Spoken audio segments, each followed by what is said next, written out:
Welcome back to the show. I'm your host, Phil Risher, and on today's episode, we have Jeff Bond with us, who is literally solving the number one problem business owners have, and that's finding great people. Jeff and we actually got connected through Danielle, who's recently on our show, and he's in the trades. He's been in the trades. He's suffered a lot of the same problems that we've all been through. And so, Jeff, thanks so much for joining us today, man. Thanks, Phil. Thanks for having me, man. I appreciate it. Yeah, absolutely. So could you give us a little bit of background? You were a former teacher who got Yep, into the trades, and now you own an HVAC contractor business. But tell us a little about how you got to this point. sure. You're exactly right. So I taught high school here in Texas, where we're located. Taught actually agricultural sciences and natural resource management, but was kind of lumped in with the career technology guys. I was at a very large school district, so we had a huge CTE department. So we did things like agricultural education, but we also did welding and woodworking and engineering and CNC and all the things that kind of run with that kind of tech stuff. So fast forward a few years, you kind of get into something that you thought you were supposed to be in and realize it's not the calling you thought it was. So I got out, got into sales, and ended up getting recruited to become the general manager of a small mechanical contracting company here where I live.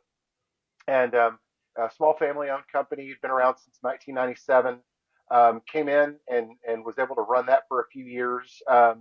And then in 2018, we had myself and a business partner had the opportunity to begin purchasing that business. So we purchased a third of the business in 2018 and closed the sale in 2019. And in doing so, we rebranded, kind of did some, brought it from a company that was a small family-owned company that was started years ago that still did paper tickets and some of the things like that we wanted to really keep the integrity of the business Yeah. and the client base of the business and the reputation of the business, but also wanted to make it our own. So it's kind of taking what you have and then molding it into what your vision is. So, that's when like I said, we rebranded and renamed. We went to tablets and joined a field service software company to, kind of get away from the ticket side of it, the paper ticket side. Um, and just kind of made it, like I said, made it our own. And it was a great journey. It's a lot of fun. I still own that company with my business partner today. And we're doing well. We're a small HVAC company. We do primarily residential and light commercial, um, Nice. and the kind of the service repair model. We do, we're kind of in that 1.6 to 1.8 is what we finished out. 1.8 is what we finished out in 23. Nice. So we're kind of right there in that small but growing group. So yeah, that's where I am on that side. Yeah, that's awesome. Can you tell me a little bit about so a lot of the business owners that listen to this show, they're Hmm. looking at what's my exit plan? Sure. Am I going to get a PE company that comes in and Right. gives me tons of money? Is it going to be someone internally that comes together and buys me out? How did Yep. that discussion come up and that process come up with your Sure. company? Well, man, I tell you what, that PE route is becoming extremely popular. There are a lot of companies, VC and PE companies, going around and buying up small Yeah. home service companies, and we know that's the way things are going. Yeah. Ours started just through um, some conversations with the current owners. So it had kind of a transition of there was a father and son team that had invested some money into the company because the original owner was getting sick. He had cancer, so that's Mm. one of the reasons they hired me to come in. A couple of years into this, they we had a meeting and kind of discussed that it didn't really fit the mold of the companies that they were investing in. They primarily invested into healthcare modeled type businesses Mm. because it was more of an offering through a church member that they got with this guy. Mm. So it was just kind of like, well, this doesn't fit your model. You kind of see how we are running it as our own. What does a purchase look like? And it's Yeah. just a lot of back and forth, a lot of negotiation because you're taking on this business, but then you're taking on the debt. And what does that look like? And what does the payout look like? Because we didn't have the money to pay it. We were able to pay a third of the purchase price up Yeah. front by scraping up the money, but then it's more, but then we set it out on payments just like you do with a lot of this stuff. Yeah. So that's the way ours went. we did purchase another small contracting company a couple of years ago from one of our competitors. It was a small father and son team, and that relationship started through one of our distributors.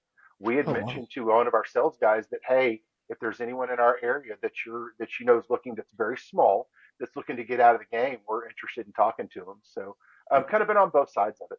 Yeah, that's pretty cool because Yep. I think a lot of times, yeah, you're buying the business, but the Hmm. service contracts, the reputation, Right. all of those things. So there is a long-term play. It's not just like buying their Yep. equipment or something like that. Exactly. Yeah. And I was just to touch on one more thing. I think ideally, or not ideally, I don't know. I think a really cool way is where you can have that kind of key employee, that Yeah. key team member that you've brought up through the ranks or that's worked for you, and set up an opportunity for them um, to possibly buy out. Because we find that generational wealth begins in business ownership. We can all work for somebody else, and there are a few people that will do really, really well. Yeah. But if you want to get into generational wealth type stuff, it comes through business ownership. So helping people get to that is a great opportunity. Yeah, I agree. And so you bought this company with you Uh-huh. and a partner. Correct. That's right. And you were running GM, but primarily Mhm. on the sales side, and the partner, are they more production side or? So exactly. So John is my business partner. I grew up his wife and I grew up together. Our parents were best friends. Known her Okay. since the day she was born. He was working for a large kind of distributor of nuts, bolts, that kind of stuff, and was just ready to kind of get out and do something different. His actually degree is in economics. He's very vendor, very finance focused, and it's not the part that I love. I love getting Yeah. out and talking to people and networking and selling and being that kind of guy, the face and the person of the business. So whenever John came on board, he moved into the GM management, took over the financials and the vendor and the GM side. I took over sales and marketing, Mm. and that's what really helped push us out. Because I mean, know your role, Yeah. know what you do well, but know what you don't do well, and plug people into those parts of your business um, to succeed, right? Because I, Yes. I love, I love sitting to just get here and talk to you, and I love being involved in our community and all the different groups and things that we do and to help sell. Where that's not where John likes to be. That's not Yeah. his part. He likes to be in the shop. He likes to be looking at numbers and spreadsheets and talking to vendors That's right. and that's great because I don't like that at all. That's right. And so you obviously have a pretty good team because the We business do. was humming along, and Yep, then you lost a key employee, I did, and and that's how you came this all started. yeah. So now it's unraveling a little bit of It's like, oh my gosh, because right. you I mean you know HVAC, but you're not a technician by any No, means. not at all. Nope, And I am not. John, he's not a technician by any means. Nope, we're a And you very different lose animal. yeah, you lose your top guy, Yep. and you're like, uh-oh. Hmm. So Yeah, what happened? it was terrible, man. So we do. We have a great team. Our office manager's been with us for 6 or 7 years. She's fantastic, and we had a key employee. And you're right. It's really hard to be at the level of business where we're at, which you've got a lot of people I think that listen that are kind of in that role of, yes, you're owner. You've got 2 to 3 techs. You've got an install team. But if something happens and a truck goes down or a guy's out sick, a lot of these owners can jump in the truck and take off and run those service calls for the day. We couldn't do that. That's not what we were. Um, so we were kind of in a unique place that we really um, had to build great teams, right? Yeah. And we did. We had a guy that started with us as a helper. He'd worked up into installs. He'd gone into service, and then he just kind of became our. He was head service, but ran anything we needed to run. Yeah. We worked very, very hard, worked very hard to take care of our team members. And he came in one day and we're talking. He said, "Hey, my brother-in-laws are starting a construction company. We had helped him get his license, his master license here in Texas, and he said they want to open up an HVAC side, and they asked me if I'd come do it for them. And you train and you educate and you help your team members." Not in hopes that they go somewhere else, but in the fear that if I don't train them and educate them, that they'll stay. You know what I mean? Yes. So we, you shake hands and you wish each other the best of luck, and off he went. And then you kind of look at each other and you're like, well, hell, what do we do now? I think we're screwed. Yeah. Um, and and it just happened to be so we start running ads on the large job boards. We're paying tons of cash because we need someone that's very high level. Um, and it's kind of so we're paying to boost these posts. We're paying to run ads. Yeah. We're paying to do all these things. So you're like Indeed, Facebook Yes, ads, yes, Craigslist, like yes. the Uh, normal ones that people are spending an arm and a leg on, and it's hard to find trained technicians to. it's hard to find trained technicians, especially the higher level trained technicians. I'm shaking down the supply house guys. I'm calling friends. I'm like, does anybody know of a guy looking to make a move? And I'm not getting anything. We finally hire a guy. Um, Within 30 days, he had totaled the truck and lost his job. And you just kind of sit there beating your head against the wall. You're like, this is ridiculous. What am I doing? Why is this not why is there not an easier way? And why is it so hard to do? And why is it so expensive? So that's kind of the brainchild behind it. And you're listening to a podcast, I smart am. guy, Yep. and you Yep. hear about these niche job boards, Yep. That was and it. Yeah. then yeah, go for it. That lights the fire. So I'm driving to work one morning, and I'm listening to a podcast that I listened to a couple of guys out of kind of like Silicon Valley that are they're always talking primarily tech, but it's all about startups. How can I Is make it my first million or who? it's my What? first million? Yeah. That's When I exactly heard you right. say that on another podcast, I'm like, it's got to be my first It million. But is. I Yep. listened to It this was. one too. So It's yep. So listen to them. Love it. Listen to them. I'm driving in, and the topic comes up of job boards. So like, if I could start a job board, it would be niche. And I start thinking, well, man, there's not a whole lot that's super specific to us. But I got buddies in the oil field, and they use Rig Zone, of course, because that's where they go. They're not looking on Indeed. I got buddies in fitness that are using Barbell. They're not going to Indeed. So it's like, why don't we not have something? And you look, and there's recruiters out there. There's some services that do it, but there's no just easy to use, low cost job board for HVAC, plumbing, and electrical. That's it, and that's all I wanted because the candidates that I was getting from like the Indeeds, even though you say, 5 years minimum experience, got to have all these licenses, got to have all these abilities. I'm getting, resumes from people that have never worked at like they live in a house that has air conditioning. So does that apply? And it's just like I know how to turn my thermostat up and down. Does that work? And I'm like, why in the world am I using a job board that could hire the CEO of a company or a guy to mop bathrooms at a fast food restaurant and everything in between? So that was it. That was kind of how it started. Um, you know, it evolved through writing down what would it do, what would I want it to look like. It started with that. Then I went to friends of mine that are contractors. On hey, if you had a niche, if there was a niche job board just for us, what would it look like? And you ask them questions. Technicians. If it was a niche job board, what would it look like? Guys at the supply house, and then you just kind of start putting those ideas together. yeah, can you tell the audience a little bit about the?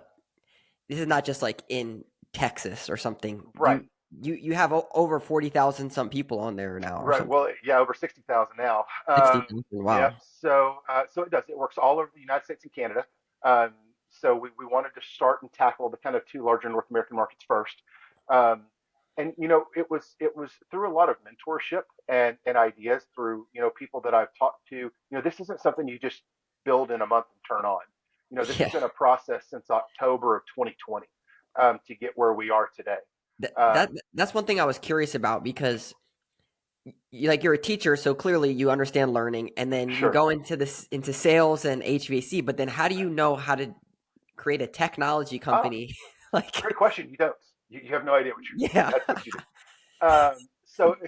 So again, I'm a very firm believer of know what you do well and know what you don't do well, and then surround yourself with people that fill those gaps. So here's how kind of the process started. I start putting it all on paper. I start doing all this research on, and like talking to people of what it looks like. I then went through a program that the Small Business Administration has called the SBDC, Small Business Development Council. It is a free program funded by the SBA and public and universities.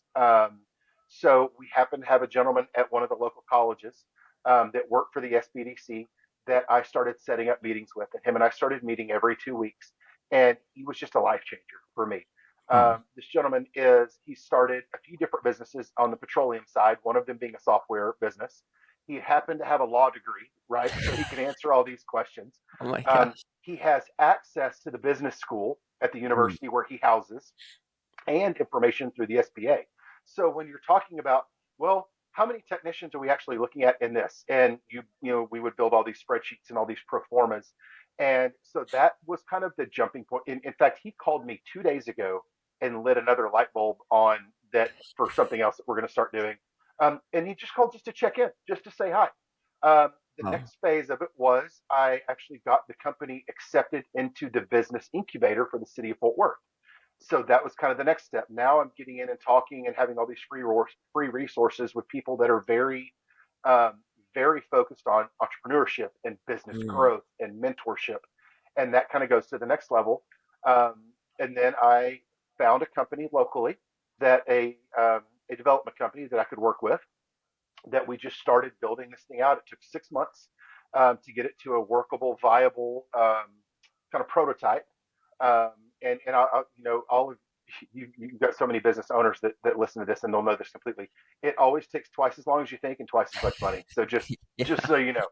That's what I Um, was curious because a lot uh, of times the business owners they have ideas and then they hire someone overseas and mhm, they spend all this money they don't know what they're doing and then they right. spend $30,000 and they're like, what do you have here, like a jumbled mess of Uh, Excel spreadsheets? that's it. That's it. And going into an industry that you don't really know a lot about, because if Yeah. somebody is like, hey man, you can start a website, get you a free GoDaddy thing, and Yeah. Yeah. build it for $100.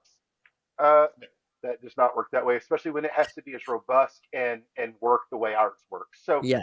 um, get the prototype out there, get the beta version out there, start working with a lot of local companies, start working with a lot of um, trade schools here in the Dallas Fort Mm. Worth Metroplex, getting feedback and getting a lot of good stuff. And it kind of was like, okay, this is going to work. This is the right thing.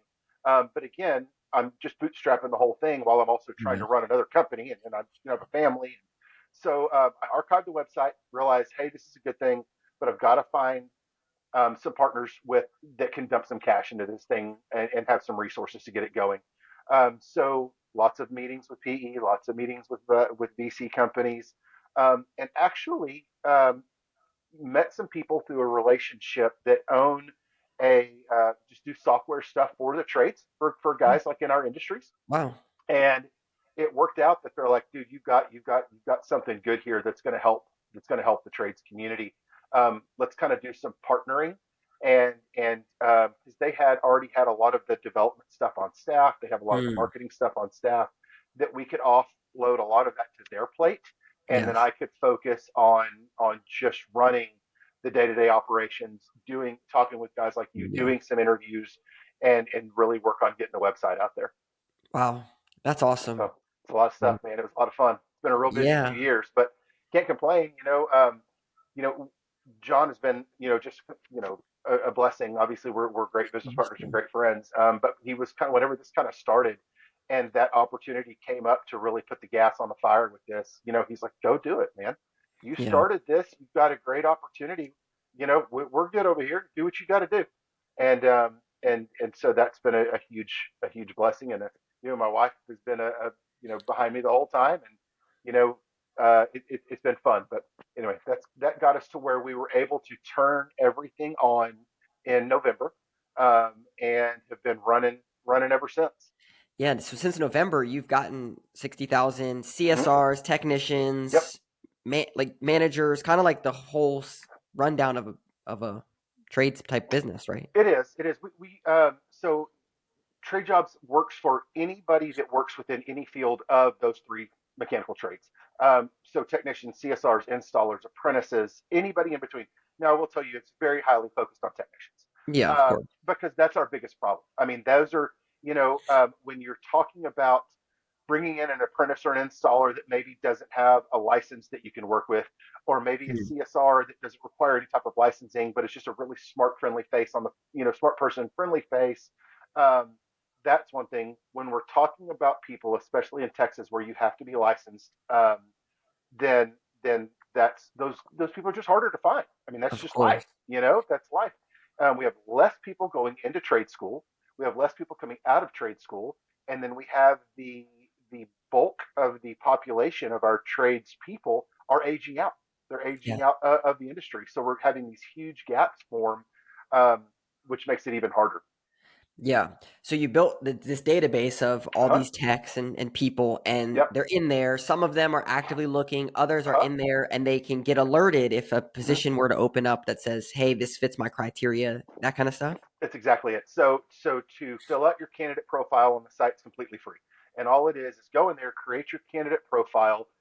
We ask people be as fill it out as completely as possible because you're going to want to put your work experience, your educational experience. There's places for you to put videos if you wanted to put some videos about Mm. yourself. Um, really fill it out very much in depth. You can set your geographical range. Maybe you're looking to relocate somewhere. You can set your either hour or salary range because that's going to be the biggest kickers. Because that's completely free. So whenever I go in as a company owner, and man, this is simple. We have 3 levels of subscription. You can buy the starter, the pro, or the master, and you can pay monthly or annually. Like this isn't a hard thing. And if I go in there and you can post as many jobs as you want, that's the biggest kicker. Is I can buy Wow. the starter membership. I can post 1,000 jobs if I want to. The price never changes. Wow. So I can go in, create the job post that I'm looking for, and if it meets the criteria, it runs it through all the algorithms, and if it meets the criteria of the candidate, either geographically, by skill set, by license, by financial, what they're looking for financially, they get an alert. They're like, hey, ABC Plumbing just put a job post on that meets the criteria that you set up. Do you want to apply? Sure. Click a button and it shoots your candidate profile straight to them. Wow. It's that easy. Wow. I'm even thinking like a lot of the companies that we work with, they're HVAC, electrical, plumbing, Mm-hmm. and HVAC specifically. Let's say they're like $2-3 million, and they want to add an electrical arm, do Yep. generators or something, or plumbing. They Yes. want to do Navient, and they're like, okay, well, how do I hire that technician and bring Mm-hmm. them in and train them?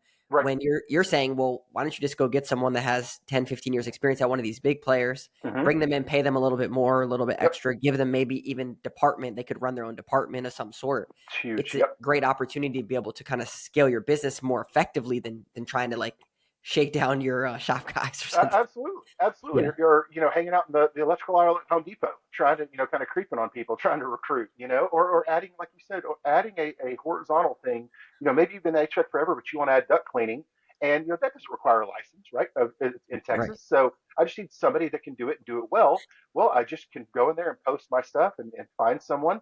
Um, a lot of it too is I may be very, very happy where I work. I'm a happy technician. Life is going great. This company treats me well. But I see the writing on the wall though, that if I ever want to grow, either by moving up the ladder or grow financially, I'm going to have to move companies. And I know that. So I go in there and I create that dollar per hour range that would make me consider moving. So Yes. I've got it out there.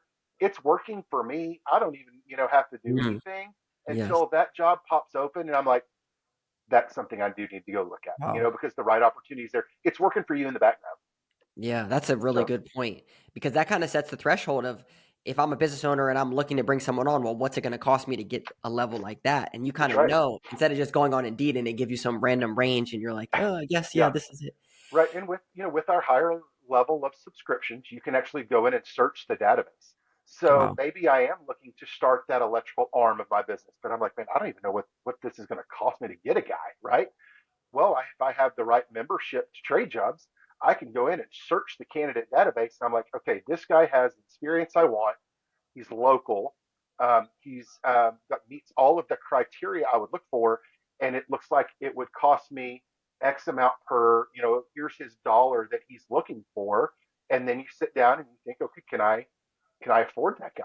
Can I afford to start this department with this person at this range? And there's so much transparency. I mean, it's like either I can or I can't.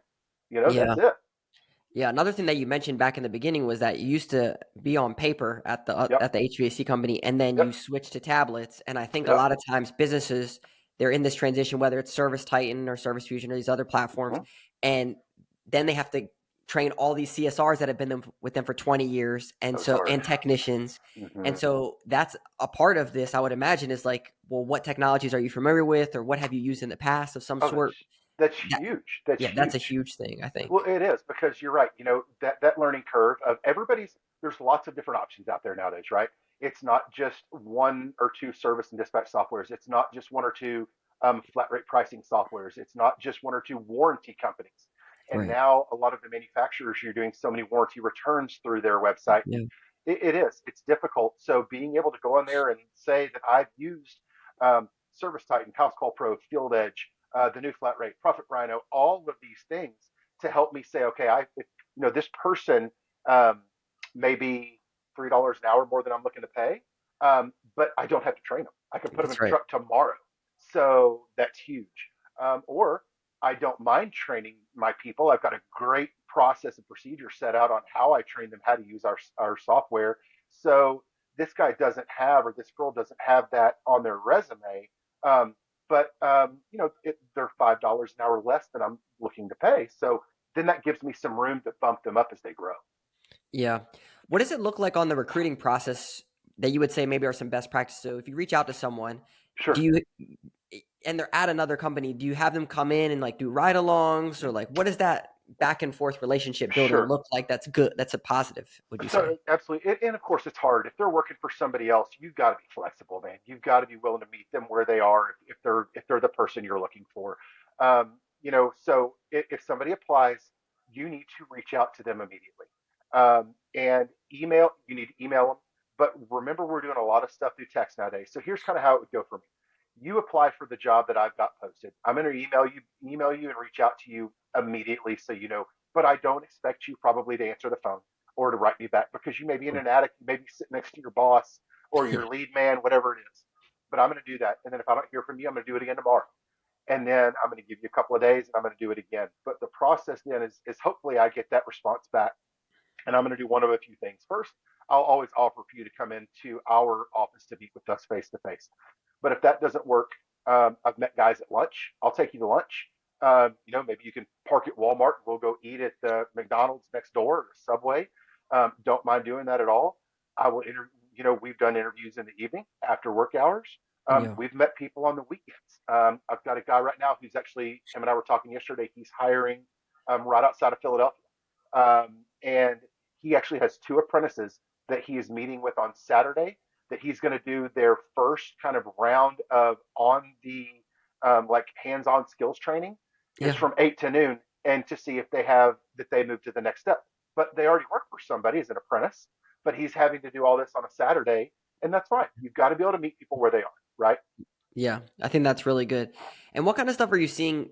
Obviously, like 401k, Mm-hmm. insurance, time off, that kind of stuff. Is there Yep. any other unique benefits that are out there that you would say, yeah, this is something that you should be mentioning Sure. or offering? So it's hard. And it's hard to offer benefits, especially when you're small. We all know that, Um, and I'll kind of tell you what really, we were having a lot of trouble bringing on new hires, especially with families, um, guys or gals that had families, because we couldn't offer benefits and didn't for a long time of any kind. And we had a health insurance broker um, that worked with us that offered that we started doing a medical like an insurance reimbursement plan. Okay. So here's kind of how we ran ours. They would, our health insurance broker would work with them, find a plan that fit their family or their budget. We then, and they would buy it through him. That's all their thing. But we Mhm. would give them an extra allowance onto their paycheck every week to help Mm. offset that cost. Now, we couldn't pay for the whole thing and we couldn't afford to do Right. benefits like that for everybody, but that's how we started as a smaller company that just really changed stuff for us. So Wow. that's huge. The biggest thing right now, benefits wise, is yes, the financial, the benefit, the health, all that is there. Company culture is huge right now. Company culture is huge. People want to work somewhere where they're appreciated, they felt appreciated, they're taken care of. Um, they understand that that they have a family, that there might be some incidences that they have a. I mean, my admin who's been with me forever and a day is a single mom, and I know that there's days that when she has a sick kid, she's going to work from home, and that's okay. And Yeah. we allow that to happen, and she does a great job making that work. Um, the time off is a good one.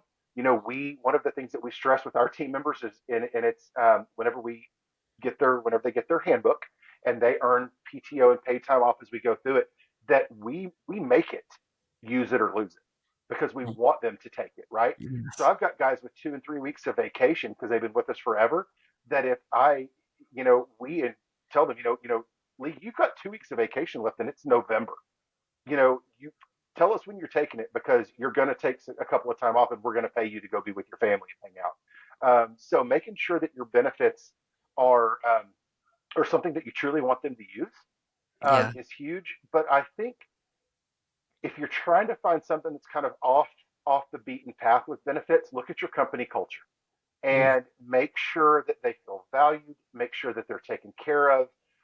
In your team meetings, recognize them or their family for accomplishments. Like if we've got guys that their kids graduated from high school, we give them a card for their kid with a gift card in it. Or we had one of our team members get married, and we gave them, a card for him and his new wife, and we, put some stuff in it for them. So making sure that your company culture is where it needs to be. We're finding people leaving companies nowadays, yes, for financial and advancement opportunities, but company culture is becoming a big thing. Yeah, we recently had Mike McAllowicks on, who wrote Profit First, Yep. and he recently wrote a book called All In. Mm-hmm. And in the book, he had a quote that said, "If you want your employees to be all in on the company, you have to be all in on your employees." That's right. That's right. And he lays out kind of like, you got to have one-to-ones with them. You got to get to know them. You Mm-hmm. got to know if their kid's graduating or if they're getting married. That's right. It's not just a Yep. transaction of I pay you to do this job, do this job. It's more Right. of what's your purpose and the transformation that happens at work. Sure. Sure. Absolutely. And Yeah. there is that fine line of still being the boss and the employee, right? Boss and team member, but like you said, knowing what's going on in their life, we're all our own favorite subject. That's just the way we are. Yeah. So, whenever someone, pays attention, listens, and remembers what's going on in your life, because it shows value, and that's huge. Yeah. There's one other thing I wanted to ask you about that I heard you Yeah. talk about before, which was with technicians and ongoing development. Hmm.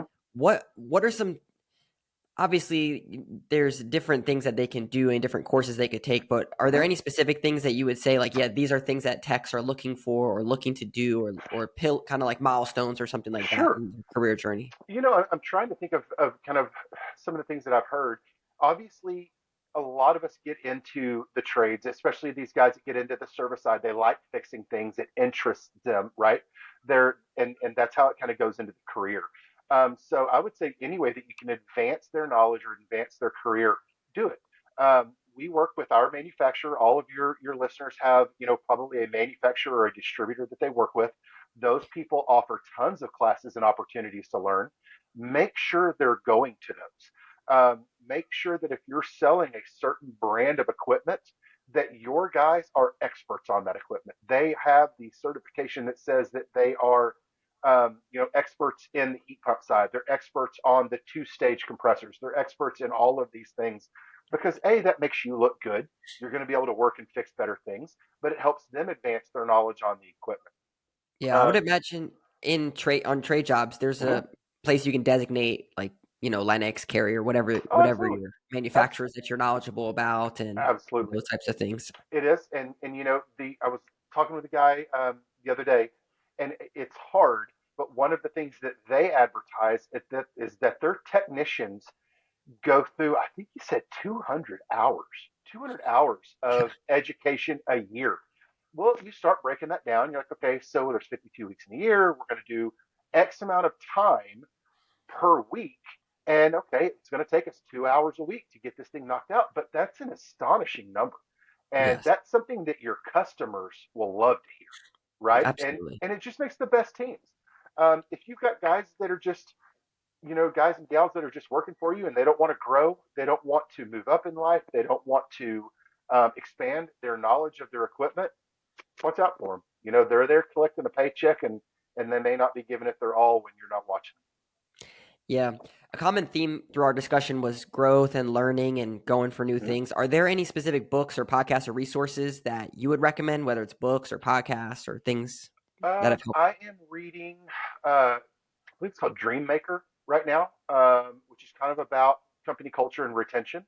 Okay. Um, so there's that, and there's so many great podcasts like you guys, and I am very much. I like to kind of listen and be in groups of people with my peers.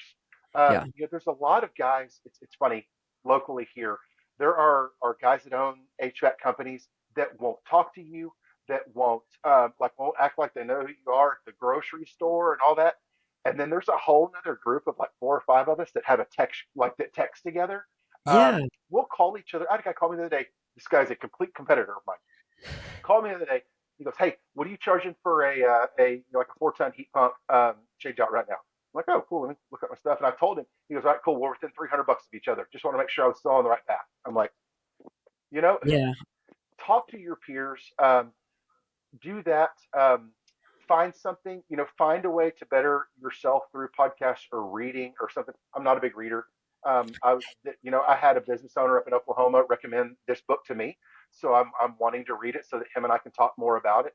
But I am definitely more of a podcast. Find a great YouTube channel that you like, and educate yourself through means like that. But I just like bouncing ideas off of my friends and my competitors. Those Yeah. that will get together.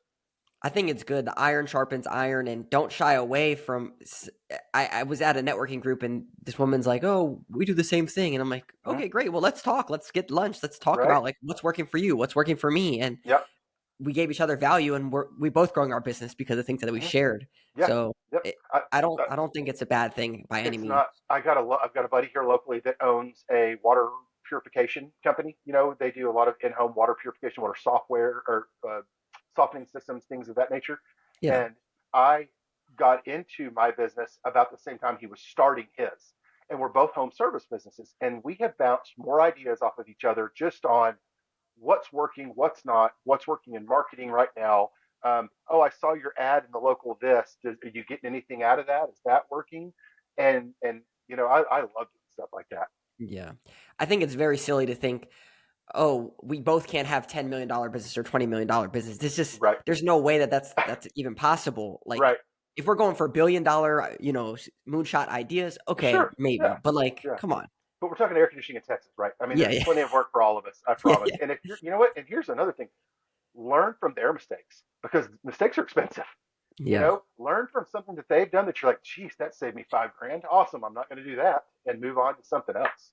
yeah. Well, Jeff, thanks so much, man. This has been so great. If people are interested in signing up for trade Hmm. jobs, Sure. or what should they do? How should they go Absolutely. about that? So the website is gettradejobs.com.